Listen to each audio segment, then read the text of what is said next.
Anybody who's doing genealogy and is like really into it, we love puzzles. We love trying to figure things out. And some of the puzzles are more long-standing and take years to figure out. Some of them you get answers immediately. So that's just the give or take of this, and whatever you pour into it, you're going to get it back at some point. You just don't know when you are. Stories That Live in Us is a podcast that inspires you to form deep connections with your family, past, present, and future. I'm Crista Cowan, known online as the Barefoot Genealogist. Counting down to the upcoming celebration of America's 250th birthday, you'll meet families from each state whose stories are woven into the very fabric of America. Tales of immigration, migration, courage, and community that remind us that when we tell our stories, we strengthen the bonds that connect us. So join me for season 2 as we discover From Sea to Shining Sea, the stories that live in us. We are 5 episodes into our America 250 series, which means it is time for the state of Oklahoma. Now, I have a lot of family ties to the state of Oklahoma, but so does one of my cousins. She is a three-peat here on the podcast, but when I think about Oklahoma, I think about Nicka Sewell Smith. Now, if you listen to episode 34, you know she tells the story of her connection to the Cherokee Nation. But today, she's going to learn about some other connections she has to the state of Oklahoma. Enjoy my conversation with Nicka Sewell Smith. Well, I'm so glad you're back. Three-peat. Listen, we're like the Lakers here. I love it. I love it. Okay. Well, today's story is personal for both of us. I'm really excited to share this. But before we dive into that, you talk a lot about the Rogers family when you speak and teach and in the research that you do. And this is a story tangentially connected to that. So on your dad's mother's side of the family tree, the Rogers are her father's side, correct? Correct. Okay. But you don't talk a lot about her mother, your grandmother's mother. Right. So you knew your grandmother, yes? Yes. And did she tell you stories about her mom?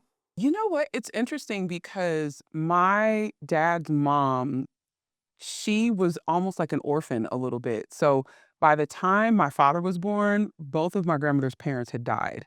And my grandmother had my dad at 18. So she was super young.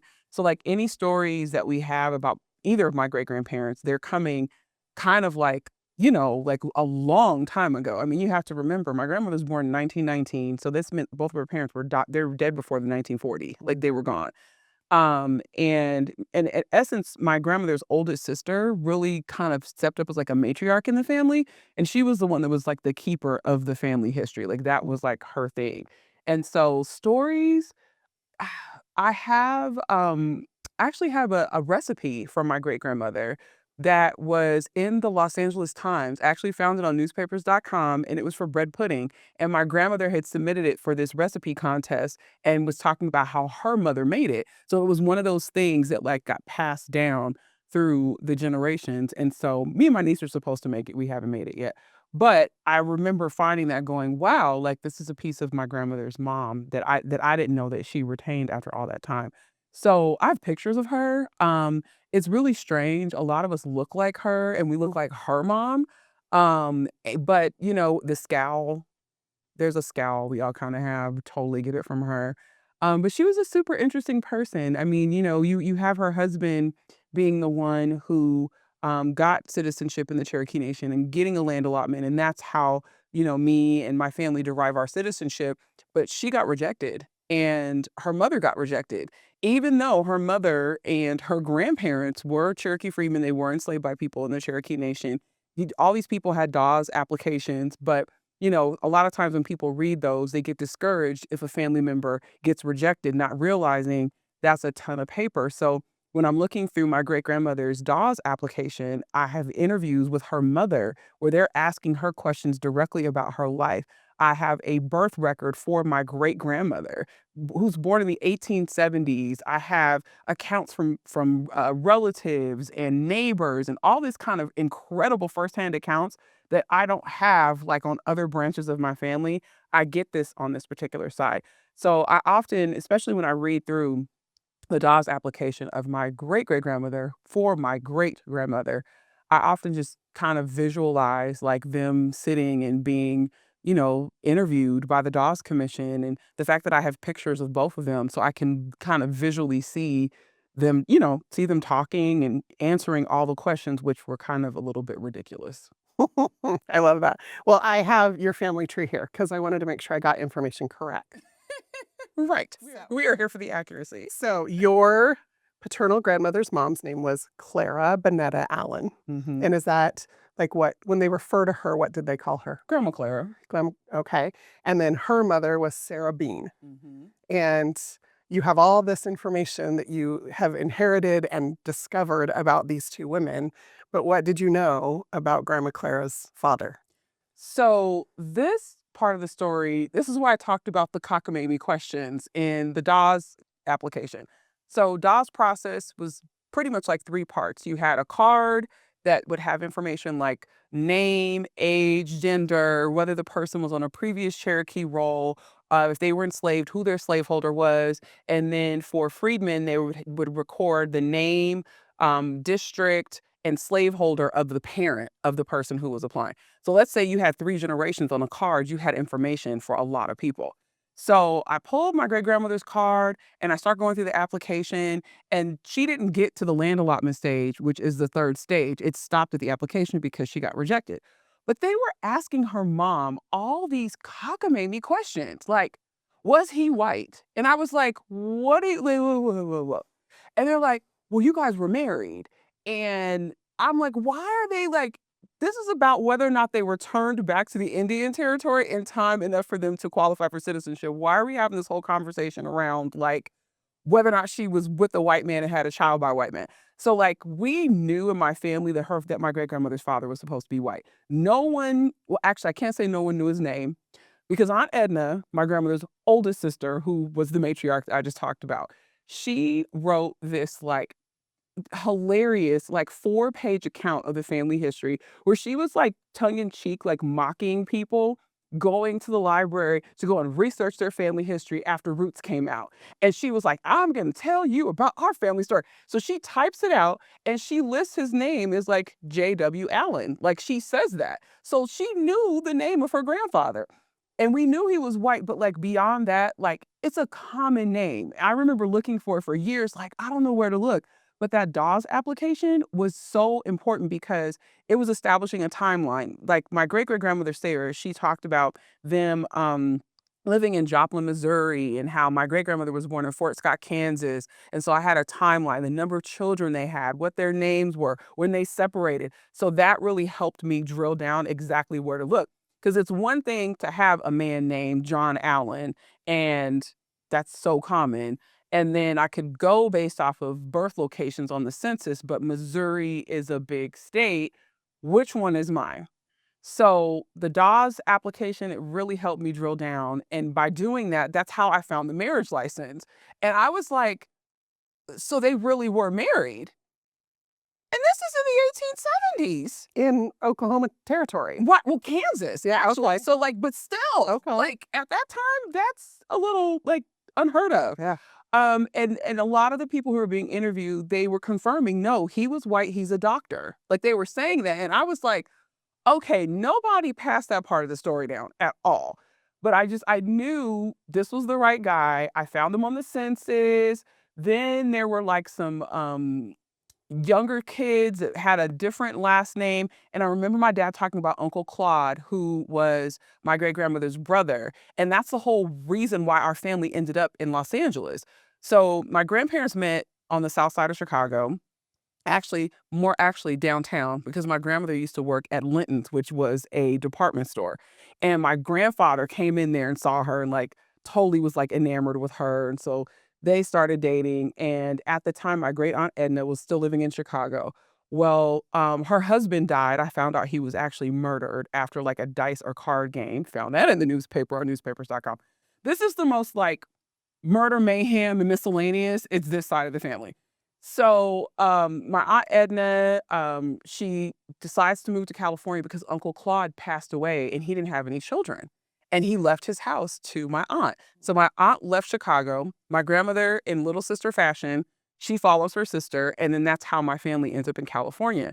And so Uncle Claude was, well, he was at one point a shepherd, but he was an Allen too. So it was like, well, who was the dad? Like, what's going on? Like, I still haven't really reconciled that because he doesn't So have any so kids. you knew that they were half siblings, but they had the same last name. Right, but it's like, but I still don't know because Uncle Claude looked just like my great Mm. grandmother. So I think that yeah, I think that John Allen was his dad too. I honestly think that.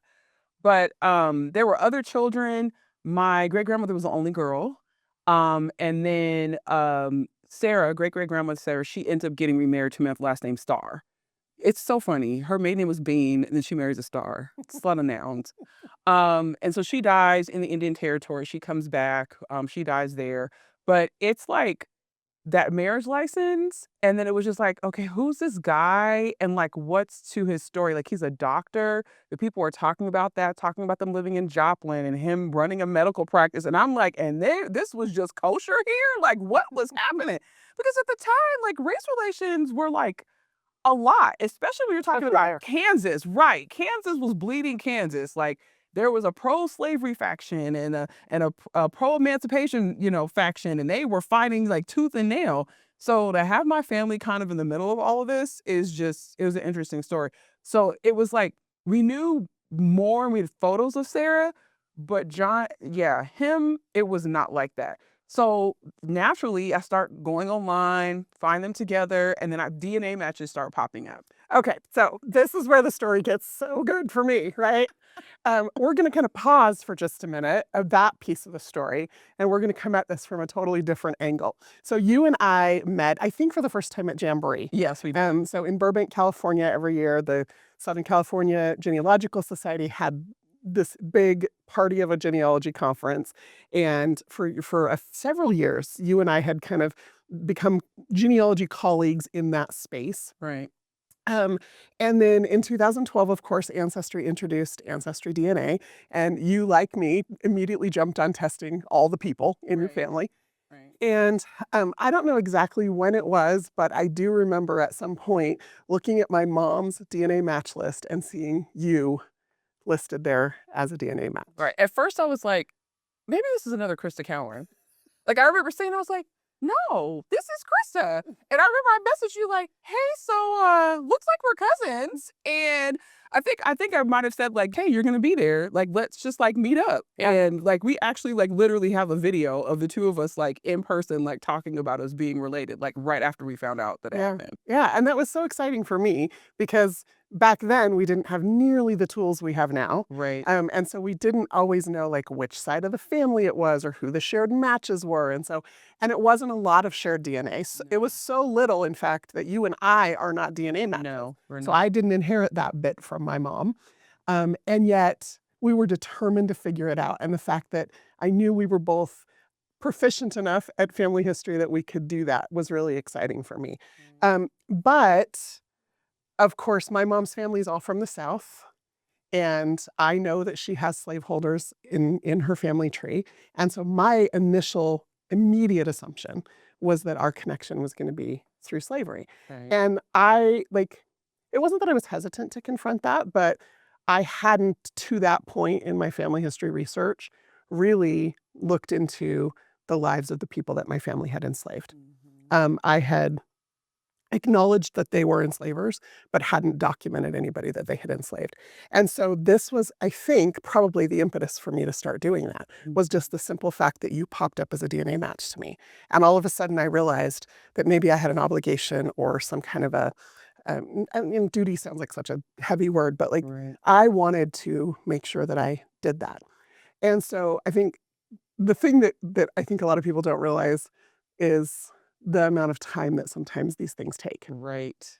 Because you and I both worked on it from our separate directions for almost 3 years. Right. It took a while because again, we were in the Stone Age from like until 2013, 2014, right, 2015. right. Like we didn't even have labeling, didn't reflect color coding. We didn't have any of that. We just had here's your match list. Okay, work. Yeah. You know, like that was it. Brute force. Right, right. But you had figured out, I think, based on some of the information you had, that it was probably a connection through your great grandma Clara. And I had figured out through my family, that it was on my mom's side of the family tree.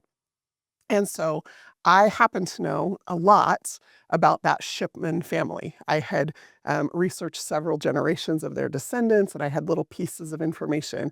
And with you and I both coming at it from our separate directions, we finally were able to meet in the middle and kind of connect the dots that it was this Shipman family. And so I'm going to just kind of share it again. I pulled it up on my phone so that I could make sure I got it correct. But our common ancestors are a couple named Daniel Shipman and Elizabeth Burleson. And Daniel Shipman is my 6 times great grandfather. And I think he might be your 6 times I great think he grandfather as is a well. sixth or fifth. Okay. One of the two. So that if it's 6th for both of us, that makes us 7th cousins, which I love. Okay. That's my favorite number. There you go.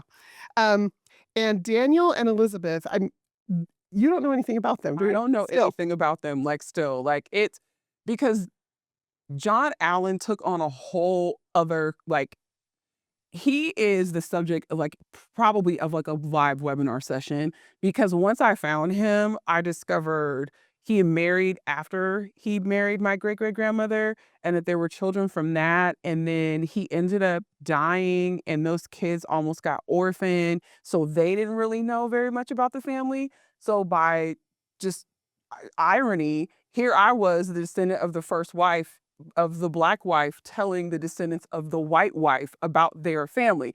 And people were skeptical. Like they were like, I'll never forget. There was a match I reached out to initially, and I knew I was related to this guy this way. And he was like, there's no way we're related. And I was like, really? You spit in a tube, I spit in a tube. We sent it off to people we did not know. And then they just said, you know what? We're going to make them related. That's not how this works. And so like I backed off, but more cousins kept popping up. And it was a trip. Like the whole separation, well, really when he unfortunately he had mental illness and it was all over the newspaper. John Allen. John Allen did, yeah. It was in the newspaper, him getting committed to the mental hospital. It was like he was having mental breaks. So yeah, he eventually ends up dying. But the irony is that they sent him to the same county that my great grandmother was living in. He died at the state mental hospital in Veneta, Oklahoma, Near his daughter. near his daughter. So I wonder, did she know that her father was there? Did she go to visit him? Like I would imagine maybe because my dad and his first cousins knew the man's name. So Yeah. I don't know. I don't know. She might have. Yeah, that's interesting to think, like, when you're a child from a first marriage back in that day, how much, now parents split custody and there's Right. visitation and like that, none of that existed back then. And so, yeah, did they maintain a relationship or not is an interesting question. Right, right. Yeah. So John Allen is the son of a man named Albert Allen and a woman named Finetta Lee. Finetta is the daughter of Daniel Lee and Hannah Francisco. That's such a Francisco. That's fun to say. The family shortened the name to Cisco in some of the branches of that family tree. The interesting thing about John's maternal grandparents is that they were first cousins to each other. And they are both grandchildren of Daniel Shipman and Elizabeth Burleson. And I descend from another child of theirs, Jacob. And so, like I mentioned, I have done a lot of research on this particular branch of the family. And so I would love to share the story of Daniel and Elizabeth with you because Yes, I think please. it's so interesting. Daniel was born in Germany, and the suspicion is that the original family name was Schaffman, like a German version. That name. His mother had 2 sons, and then she and her husband and their 2 sons set off for Wales from Germany. So they immigrated from Germany to Wales. And we don't know at which point, we don't know exactly at what point her husband died. We aren't even certain of his first name. But while she was in Wales, she remarried a man with the last name of Gage. and they decided to immigrate to the United States. And so they came, like a lot of those early immigrants, to North Carolina and ended up settling there. And so Daniel has a lot of younger half siblings With the last with the name last name Gage. Gage. Okay, so I've seen in my DNA matches. That's why when you said it, I was like, ding, like that, like a light bulb went off. Right. Yeah, Got for it. sure. Um, Elizabeth, she was born in Virginia and ended up in North Carolina, but her father was an immigrant from Wales and her mother was an immigrant from England. Okay, that makes And sense. so, My percentages. Right. Oh. Right. So I'm also curious if Daniel's mother and stepfather knew Elizabeth's father, like if they were connected somehow, because Wales is not a big place. No. And I don't know exactly where in Wales um, Daniel's parents lived before they immigrated, but I do know where in Wales Elizabeth's family is from. And so, did they come to this place because they knew him from there? Like, it's always fascinating to me, like when you start looking at the networks of connections, Right. right? And how people make decisions to immigrate or migrate to specific places. There's usually something that pulls them there. There's usually groups of people who come together. So that's always super fascinating to me. Daniel fought in the Revolutionary War. So if you weren't already a DIR, This is the line I was gonna try to do that with, but it was funky. Like I couldn't find it was the Albert to John. There was like I needed that document that said this is the dad.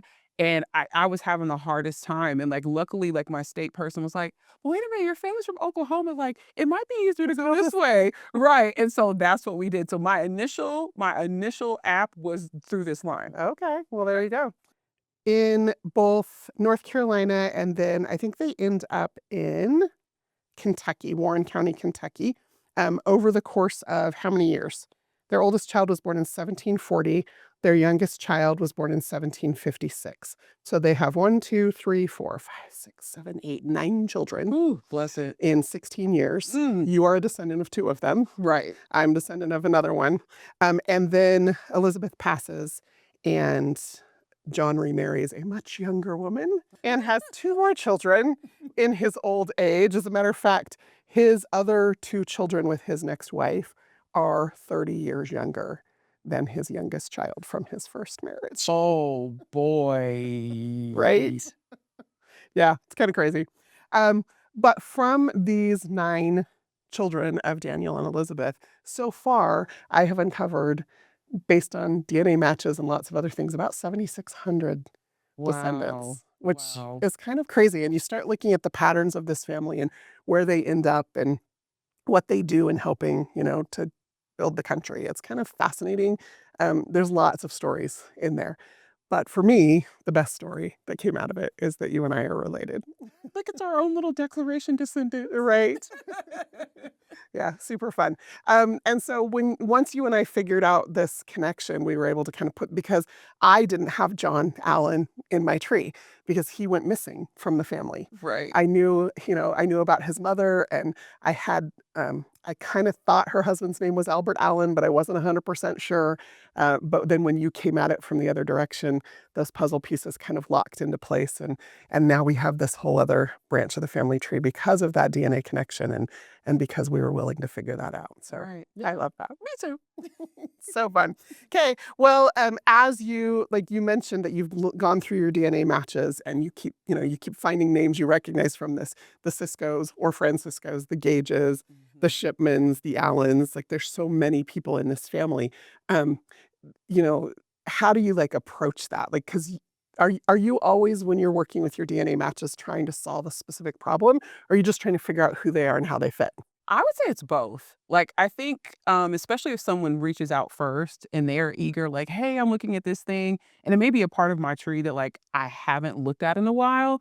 Usually it like calls me to come back. And then the other thing too is like, I'm like, you know what? I really got to figure this out. So it's kind of that revisiting, like going back and just looking over and over and over again at the same stuff we've been looking at, maybe seeing if there's new records or collections that are out that might help answer like the question. I mean, I like it for both. Anybody who's doing genealogy and is like really into it, we love puzzles. We love trying to figure things out. And some of the puzzles are more long standing and take years. to figure out. Some of them you get answers immediately. So that's just the give or take of this, and whatever you pour into it, you're going to get it back at some point. You just don't know when you are. Yeah. Yeah. Well said. Very well said. I love that. Well, love this story, right? Now I'm super excited that I know more about great grandma Clara. That's always Yes. super fun. Yeah. And as we look at this, John, you said John died in a mental hospital Yep. and in the same county where great grandma Clara was living. Yeah, where my grandmother was born. Wow. I want to say it was within a month of my grandmother's birth. It was close to it because it was in 1919. And I was like, "Is it the right person?" And I ordered the death certificate, and I was like, "It's the right guy." Yeah. And then our family kind of ended up where, like, some of my great-grandmother's younger siblings were in, like, Washington State and, like, California, and some of them stayed in Oklahoma, or they were in Kansas or Missouri, and so, we were, like, spread all over the place, and, it's been crazy, like, tracing everyone and, like, looking up their lives and what they were doing, and, like and so, I mean, that's the thing too, especially when you're engaging with people, like, and what they don't really know the heart of what you want to get out of it. And so that person may have thought like these salacious things, potentially salacious things were like the that was the story. But the story was not that. He was just a very dimensional man and he struggled with things. Yeah. And the fact that it was very public, and that his descendants are going through the newspaper, like finding some of this stuff. Like for some people, it can be, completely unsettling. For others, it may actually answer a question they've had around, things that might be genetic that no one knew that they couldn't attribute. And so there's so many different ways of like looking at it. But like for me, I feel like what I've gained from it is the ability to like tell my family, like, yes, this oral history we had about this guy being this white guy is right, but also like he was a multidimensional man. One of the things I really wanted to dig into more is just like what did he practice for medicine, and like what was that? Where did he go to school? Where was he educated? Like I've been, that's the only ancestor I have that has a profession like that I know. So I've been thinking about that and then also just with family members, it's great. Like when someone new pops up and they're just like, oh, okay, this part of the tree is already built out. We don't have to try to sit and figure it out. So, Yeah. yeah. Well, and there's also something interesting that you mentioned earlier about the interracial marriage Yes. in that time, in that place. I have records that show that most of his family was still pretty much in that vicinity. Yes, they My were. great grandmother and her family all lived in the northwest corner of Arkansas, just Right. right, Which is right, right right there. there. Uh, Right. and like, who knew, who didn't know, who was supportive, Who wasn't? who was not only not supportive but maybe antagonistic about that. Right. And did any of that have any effect on the fact that their marriage eventually failed, or was Oh, that because of his mental health issues? Or right. like that's one of the things that I love about family history is the stories that we find, but then also the questions that still need answering. Because that's the thing. Every discovery leads to another question. Like we keep thinking, oh, it's gonna solve the world, and it's like, no, this is gonna lead to another question. And that's because we're all curious. Like that's what got us here is our curiosity. And yeah, I often wonder like how their families reacted to it. And again, a lot of times when people share DNA on this side, they are a little fearful or scared that the connection is enslavement. I'm like, oh no, not on this side. You know what I mean? Like there's other possibilities. And so that's the other part. We have to leave ourselves open for like different interpretations or um like different scenarios than what we initially think of. Cause I walked into it like that too. And so I was like, actually, it's not that. Like this is a very clear path. So um yeah, there's a lot of terrain out there and we think we know based on our 21st century I like thoughts, but we don't always know. Yeah, yeah, absolutely. Yeah, and it's interesting because I think because I thought it was going to be a relationship between you and I in enslavement, I was looking further back than I needed to. Right. Um, and I was looking like further afield than I needed to. When the information about John's family, I already had it in my tree, but I was trying to like find something different because I had that preconceived notion. Right. And when I kind of let that go and just let the records and the DNA tell the story for me, lead me, then the connection was made, which I love. Yeah, sometimes we shoehorn in genealogy. We're like trying to force a thing. There's a lady that I was in a genealogy society with, and I often think about her. She had this binder and she had her stuff all in, and she was trying to validate this story. Like that was the only thing she cared about. The whole rest of the tree, it did not matter. She was trying to validate that this man was her ancestor. That was it. So every meeting she came to, that was her sole focus, and she would not move. And all the evidence was telling her it's not him, but she refused to listen because she was shoehorning just everything in. And I often think about that from the vantage point of like, what am I trying to do that with? Like, what am I trying to make into something that it isn't? And what happens when I let go and when I take my hands off of it and say, you know what? Let me just see where the evidence leads me, as opposed to it's got to be this. And yeah, I don't want to be the lady with the binder. This Well, there are plenty of interesting stories without us having to force them, for Right. sure. Right. Well, as you think about great-grandma Clara and John and what you've learned about him so far and our connection and how that all came about, what is it, like, just in that context that you hope for the future? I think there are so many more stories like this, and people just don't know because they, again, like both of us, walk in with like preconceived notions. And I think as records become more available, as varied stories get told, as people hear us talking about this, they may be more open to what's a possibility as opposed to just assuming that it's one thing rather than something else. So, your grandmother that you knew, she was born in Oklahoma. Now, because of this research and this story, you've discovered that her grandfather, John Allen, died in Oklahoma right around that same time. As you think about the state of Oklahoma, like, what does that, mean to you in your family history? Well, for me, it's a central part of it. Like there kind of is not me without Oklahoma. For me, when I go, like I have to stop by the train station that my ancestor died at. I have to go there every time. I have to kind of set my feet there, and I might be in Tulsa for the majority of the trip, but like I have to go to Veneta. I have to go to Muskogee. I have to go to all these places that I remember them going to, and hearing about and reading about and all of that, and in the extreme northern portion of the Cherokee Nation, like almost to Kansas, like I feel like I have to go to those places, just a way to commune with them. And often I will go to my great grandparents' land allotment. I'll go there and I'll go next to the creek that was by the house that my uncle talked about, him being a child. And I remember the first time I went there, I went and I took a video and posted it in the cousins chat. And my one cousin, that's when she told me, she's like, oh my gosh, Papa Daddy used to talk about that creek all the time and how whenever he would go back home, he'd always have to go to the creek. And I didn't know this. I had no idea, but I was drawn to that same water. So for me, it's like a reset a little bit whenever I go there. Oklahoma is kind of like it's like the center of the world with regard to my family there. Yeah, they're the places that made them, Right. and we get to set our feet on them. Right. I love that. Well, I am always proud to call you my cousin. Same. But I think I'm even more proud to call you my colleague. Your example of just tenacity and persistence in making the discoveries that you make and your willingness to be open and to see where things lead, I think has just been such an example to me in the what decade and a half now that we've known each other. Teenager, almost. So thank you. Thank you for being delightful. Thank you for being my three-peat guest. Yes, yes, absolutely. Thank you for being here. Awesome. Thanks for having me. Studio sponsored by Ancestry.